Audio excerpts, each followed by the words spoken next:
Hi guys, welcome back to the new video. In this video I'm going to show you how you can make playlist on the YouTube music. So let's get started. First of all, go on the YouTube. Once you're in, you have to go on the library, and here is the playlist. You have to go on the new playlist and add the title here.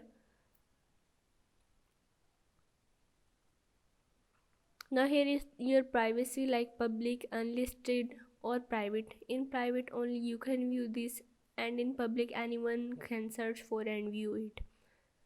I am doing it private and create this.